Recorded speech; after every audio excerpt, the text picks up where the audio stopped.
ओम नमः सिद्धेभ्य। नमो नमः सत्हितंकराय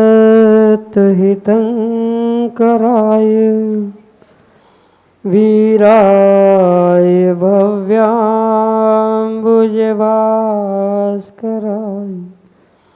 अनंतलोकाय सुरार्चिताय देवादिदेवाय नमो जिनाय देवादिदेवाय नमो जिनाय। पंच परमेष्टि भगवान की परम पूज्य आचार्य भगवंत गुरुवर विशुद्ध सागर जी मुनि महाराज जी की, परम पूज्य मुनि श्री सुप्रभ सागर जी महाराज जी की,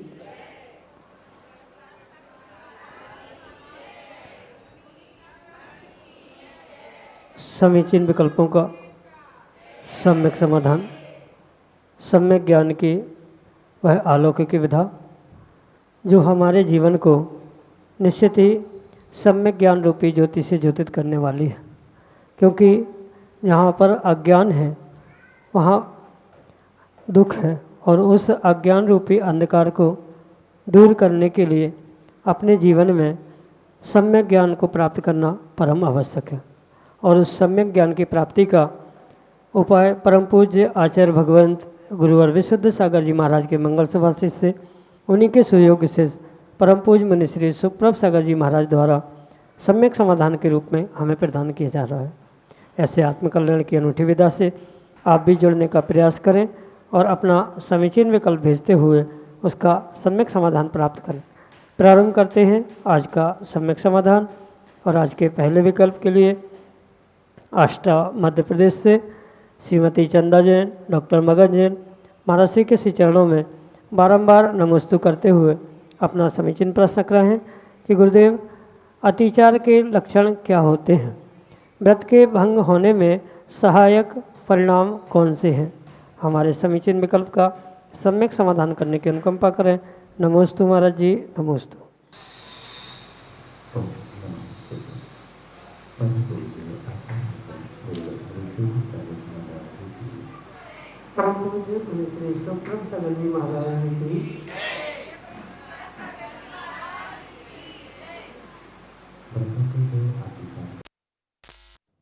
वह जब व्रत टूटने की कगार में हुआ करते हैं, ऐसे उस टूटने की कगार को आचार्य भगवंतों ने संकेत रूप अतिचार कहा है।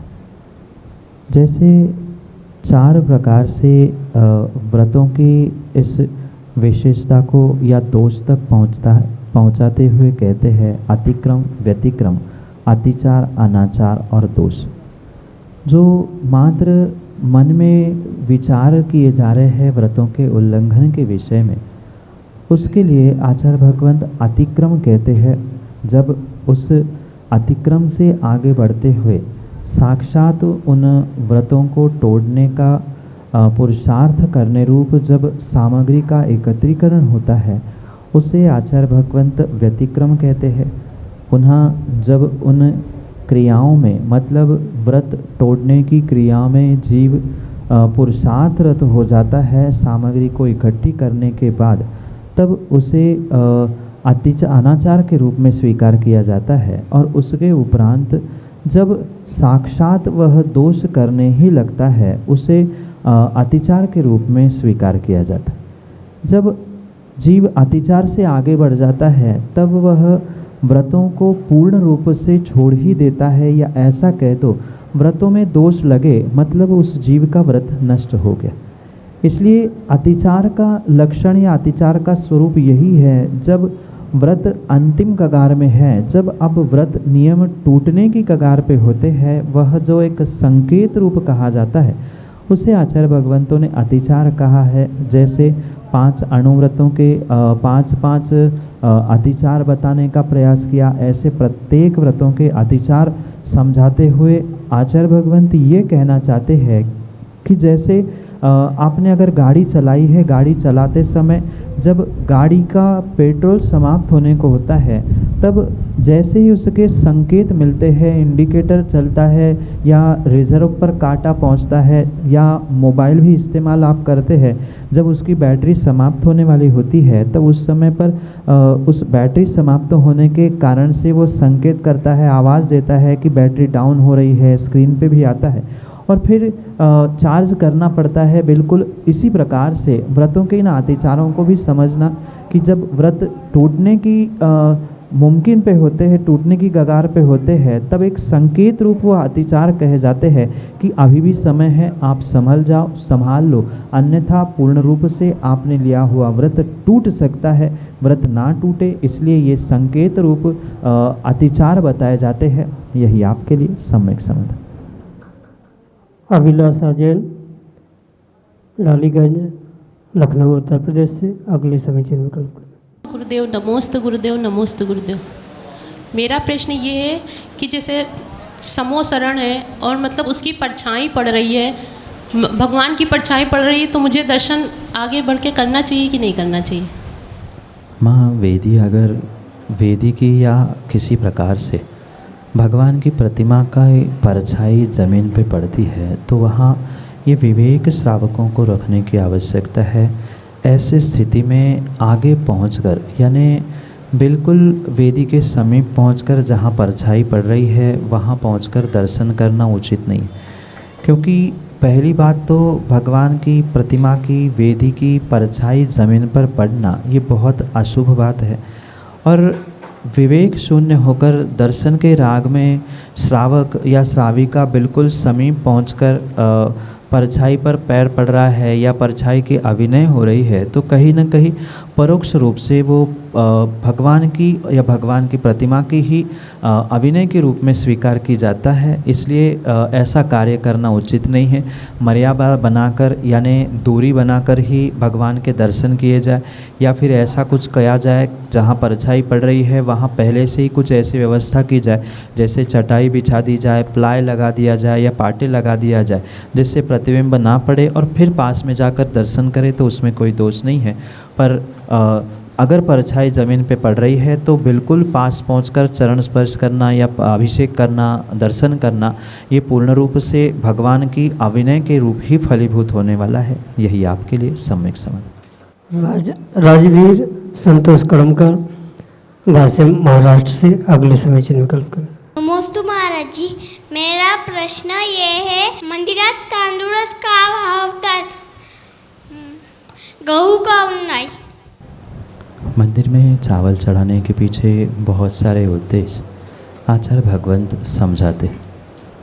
जैसे चावल जो मंदिर में चढ़ाया जाता है वहाँ उस अखंड अक्षय पद प्राप्त है, इस मंत्र के साथ जो चावल चढ़ाया जाता है वहाँ उद्देश्य भी यही है कि जैसे चावल अखंड है, ऐसे अखंड अक्षय पद यानी जो सिद्धावस्था है उसे प्राप्त करने के उद्देश्य से ही श्रावक मंदिरों में चावल आदि चढ़ाता है। प्रत्येक द्रव्य जो भी प्रभु के चरणों में समर्पित किया जाता है उसके पीछे का अपना अपना एक औचित्य है, अपना एक ना एक उद्देश्य।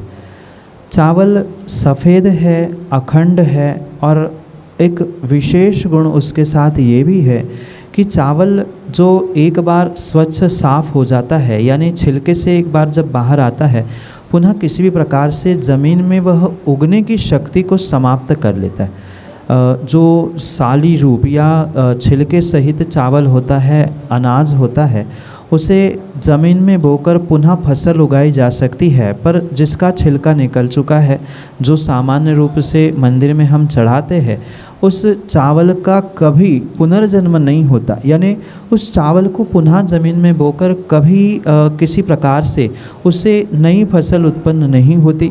हम भी प्रभु के चरणों में चावल चढ़ाते हुए यही भावना भाते हैं कि भगवान, जैसे चावल पुनर्जन्म को प्राप्त नहीं होता, जिसका छिलका निकल चुका है, जिसे हम समर्पित कर रहे हैं, बिल्कुल ऐसा ही मेरा भी हो कि मैंने अपने जीवन को, अपने आप को आपके चरणों में हम इस तरह समर्पित कर दे कि हमारा भी जीवन इस चावल के भांति हो जाए, अक्षत, जिसका क्षय ही नहीं होगा, पुनर्जन्म नहीं होगा, पुनः संसार में आकर दुख भरे योनियों में जन्म दुख मरण आदि ना करना पड़े।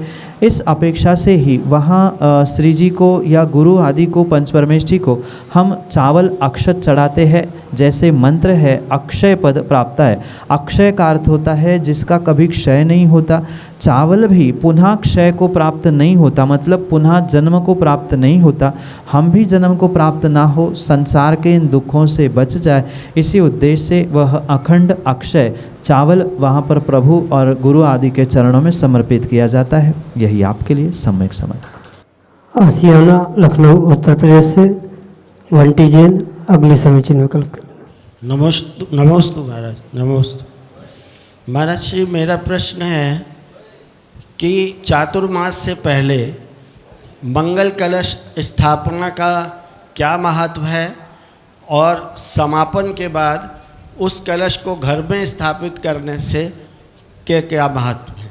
नमोस्तु नमोस्तु। आगम में आचार्य भगवंतों ने अनेक प्रकार के मंगल, उन मंगल में एक द्रव्य मंगल कहा जो कि परोक्ष रूप से कलश के रूप में स्वीकार किया जाता है। जैसे हमारे लिए साक्षात अरिहंत भगवान मंगल है, सिद्ध भगवान, साधु परमेष्ठी, धर्म, ये सब कुछ मंगल है। पर ये प्रत्यक्ष मंगल के साथ साथ कुछ परोक्ष द्रव्य मंगल हुआ करते, जैसे शुभ शकुन के रूप से भी दर्पण, सफ़ेद घोड़ा, कलश, इन सबको द्रव्य मंगल और अमुख्य मंगल के रूप में स्वीकार किया जाता है। क्योंकि अनंत चतुष्टय का स्वरूप जैसे अरिहंतों का है, बिल्कुल उसी प्रकार से ये अनंत चतुष्टयात्मक कलश द्रव्य मंगल के रूप में स्वीकार किया जाता है। और इसी परिप्रेक्ष्य में ये कलश स्थापना आदि की व्यवहारिक क्रिया वर्तमान में चातुर्मास के निमित्त से, चातुर्मास स्थापना आदि के निमित्त से देखने में आती है। यूँ तो मुनिराजों को कोई कलश स्थापित करने की आवश्यकता नहीं है, ये तो एक सामाजिक व्यवस्था है जहाँ चातुर्मास होता है। समाज के कुछ विभिन्न आयोजनों के निमित्त से कुछ सहयोग प्राप्त हो, उसके बाद वह मंगल कलश घर ले जाते हुए श्रावक अपने घर में एक मंगल स्थान या उसके निमित्त से कुछ विशेष मंगलता को प्राप्त हो, इस उद्देश्य, इस अभिप्राय से ही ये मंगल कलश स्थापना की व्यवहारिक सामाजिक क्रिया वर्तमान के परिप्रेक्ष्य में प्रारंभ हुई। पूर्व में जब मुनिराज जंगलों में चतुर्मास करते थे तो वहाँ कौन कलश लेके पहुँचता था, कौन वापस ले जाता था, ये कोई व्यवस्था मतलब प्राचीन नहीं है। अभी एक तात्कालिक व्यवस्था, सामाजिक व्यवस्था के रूप में ये कार्य किए जाते हैं। और स्वाभाविक सी बात है, जब उसे द्रव्य मंगल अमुख्य मंगल के रूप में, अनंत चतुष्टय के रूप में स्वीकार किया जाता है, अनंत की प्रतिमूर्ति के रूप में स्वीकार किया जाता है, तो उसको घर में सही दिशा, सही स्थान पर विराजमान करने से जो घर की नकारात्मकता है या नेगेटिविटी है, या ऐसा कह दो और भी जितनी भी विपरीत बाधा आदि होती है, वे सहजता से टलते हुए देखने में आती है। पर उसमें रखा हुआ द्रव्य भी व्यवस्थित होना चाहिए। कई बार ऐसा होता है कि सैकड़ों वर्ष या कई 10, 20, 15 वर्ष कलश रखे, अंदर का द्रव्य खराब हो गया तो उसमें भी नेगेटिविटी घर में, परिवार में फैल सकती है। इसलिए उत्कृष्ट द्रव्यों के साथ वो उत्कृष्ट कलश उत्कृष्ट और सही दिशा में, सही स्थान पर रखने से उसकी जो एनर्जी है, उसकी जो पॉजिटिविटी है, वह पूरे घर, परिवार और सभी सदस्यों के लिए विशेषता से सहकारी हो सकती है। अच्छे कार्यों के के लिए सकारात्मक ऊर्जा देके हुए घर में जितनी नकारात्मकता है उसे भी मिटाने का वह कार्य कर सकती है। जब शब्द ही मंगल है, कलश मंगल ही कहा जाता है, तो मंगल यानी जो पापों को गलाते हुए पुण्य को लाने का निमित्त बनता है। ऐसे ही ये मंगलकारी कलश अनंत चतुष्टय अरिहंत के प्रतीक रूप अमुख्य मंगल के रूप में स्वीकार होने से, उसे घर में रखने से मांगलिक आयोजनों में पुनः उसका प्रयोग होना या घर में भी मंगल होना ये सहजता से देखने में आता है। यही आपके लिए सम्यक समझ। श्रीमती मंजू जैन पाटौदी, डालीगंज, लखनऊ, उत्तर प्रदेश से अगले समीचीन विकल्प। नमोस्तु गुरुदेव, नमोस्तु गुरुदेव। महाराज जी, बच्चे लोग पूछते हैं, जैसे बच्चे लोगों को बोलो कि आहार देने के लिए आना है तुमको, तो बच्चे लोग बोलते हैं कि आप हमको बोलते हैं भोजन करिए, और महाराज जी के लिए बोलते हैं आहार के लिए। तो इसमें क्या फ़र्क है? तो महाराज जी बच्चों के लिए ज़रा नमोस्त। महाराज, आहार करना, भोजन करना, खाना खाना, यूँ देखा जाए तो शब्दों में कोई बहुत बड़ा अंतर नहीं है, पर उसके अभिप्राय से, उसके उद्देश्य से उसका भिन्न भिन्न अर्थ और उसकी विशेषता अवश्य ही ग्रहण करने योग्य।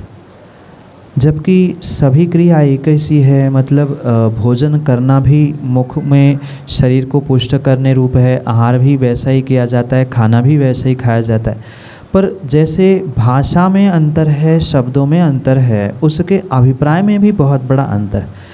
सामान्य रूप से जो श्रावक या व्यक्ति करता है उसे भोजन करना कहा जाता है। किसी विशिष्ट भाषा में, जैसे उर्दू भाषा में ही भोजन करने को खाना खाना कहा जाता है, तो वह असभ्य भाषा लगती है। भोजन करना और सुष्ठु भाषा लगती है। उससे भी श्रेष्ठ कार्य भोजन करते हुए भी जो मुनिराज कर्मों की निर्जरा करते हैं, उनके लिए मुख्यतः से आहार करना, करवाना आदि कहा जाता है। क्योंकि जहाँ चतुर्विध शुद्धि होती है, यानी द्रव्य, क्षेत्र, काल और भाव, इन चारों की शुद्धि के साथ जहाँ भोजन बनाते हुए सत्पात्रों के लिए दान के रूप में देने का प्रयास किया जाता है, उस क्रिया को आहार के रूप में स्वीकार किया जाता है। पुनः समझना, भोजन की सामग्री वही है जो सामान्य घर में आप बनाते हैं, वही सामग्री होने पर भी जो शुद्धिपूर्वक बनाते हुए सत्पात्रों को देने का प्रयास किया जाता है, उस क्रिया को चतुर्विध शुद्धि यानी द्रव्य की शुद्धि, जो सामग्री है उसे शुद्ध करके, भावों की शुद्धि है वहाँ पर मन शुद्धि बोली जाती है, साथ में क्षेत्र की भी शुद्धि विशेष रूप से की जाती है, काल की भी शुद्धि देखी जाती है। तो इन सभी शुद्धि पूर्वक जो सत्पात्रों के लिए भोजन दिया जाता है, उस क्रिया को आगम के परिप्रेक्ष्य में आहार किया कहा जाता है। सामग्री भले ही वही हो, घर वही हो, क्रियाएं वही हो, भोजन पेट में ही जाता हो, शरीर के लिए ही भी क्यों ना हो, पर वहाँ उद्देश्य सत्पात्रों के दान के निमित्त से अतिथि संविभाग व्रत श्रावकों के रूप में होने से उसे आहार के रूप में स्वीकार किया जाता है, और सामान्य श्रावक आदियों के लिए भोजन कहा जाता है। यही इसमें अंतर है, जो कि आपके लिए सम्यक समझ। अनंत जैन, डालीगंज, लखनऊ, उत्तर प्रदेश से अगले समीचीन। नमोस्तु महाराज जी, नमोस्तु महाराज जी। मेरा प्रश्न ये है कि जैसे किसी को विधान के लिए मना करना, पूजा के लिए मना करना, या अष्ट द्रव्य में फल, फूल, धूप इत्यादि के लिए मना करना, इसमें कौन से पाप का दोष लगता है? किसी के भी शुभ कार्यों में, शुभ क्रियाओं में जो रोक टोक होती है, चाहे वह कोई द्रव्य विशेष चढ़ाने के रूप में हो, पूजन पाठ विधान आदि करने के रूप में हो, या अन्य किसी भी उद्देश्य अभिप्राय से क्यों ना हो, जहाँ पर रोक टोक है, मना किया जा रहा है, वहाँ पूर्ण रूप से ये सत्य स्वीकार किए कि उस जीव को, यानी जो जीव उसे कार्यों में विघ्न कर रहा है, रोक टोक कर रहा है, उन जीवों के लिए अंतराय कर्म का आश्रयबंध वहाँ पर नियम से होगा। इसमें किसी प्रकार से कोई दोष नहीं। जो जीव जिस कार्य में, जिसके लिए विघ्न करता है, उस कार्य में उसके लिए अंतराय बनता है। जैसे कोई पूजा पाठ विधान करने के लिए रोक टोक करता है, मना करता है, तो आने वाले समय में वह कितना भी अच्छा भाव क्यों ना बनाए, पर सब कुछ साधन होने पर भी वह विधान पूजन नहीं कर पाता। जैसे कोई द्रव्य विशेष चढ़ाने के लिए निषेध किया जा रहा है, तो वह आने वाले समय में ऐसे कर्मों को प्राप्त होगा कि उसके पास वह द्रव्य उपलब्ध ही नहीं होगा जब वो पूजा या कोई उत्कृष्ट कार्य करने के लिए जाए। तो ये सत्य समझे कि ऐसे शुभ कार्यों में, कोई भी शुभ कार्य हो, उस शुभ कार्यों में किए जाने वाला विघ्न उस जीव के लिए, उस श्रावक के लिए अंतराय कर्म रूप ही फलीभूत होता है। जैसे कई सारे लोग आहार देने के लिए भी विघ्न करते हैं कि तुम नहीं देना, आज नहीं लगाना चौका, कल लगाना आदि, किसी भी रूप जो विघ्न किया जा रहा है ये पूर्ण रूप से समझे कि वह अंतराय के रूप में ही फलीभूत होगा। जैसा अंतराय कर्म के 5 भेद कहे हैं, दान अंतराय, लाभ अंतराय, भोग अंतराय, उपभोग अंतराय और वीर्य अंतराय। तो जिस प्रकार से विघ्न किया जा रहा है उस प्रकार से ही उसको अंतराय कर्म का आश्रय बंध होगा। अंतराय कर्म के साथ अन्य भी और सारे पाप कर्मों का वहाँ पर नियम से कर्म बंध होगा, क्योंकि एक कर्म ही मात्र आश्रयबंध को प्राप्त नहीं होगा, एक साथ अनेकों कर्मों का आश्रयबंध जीव करता है। मुख्यतः अंतराय कर्म की है, अन्य भी बहुत सारे कर्मों का आश्रय, पाप कर्मों का आश्रय जीव करता है। यही आपके लिए सम्यक समाधान।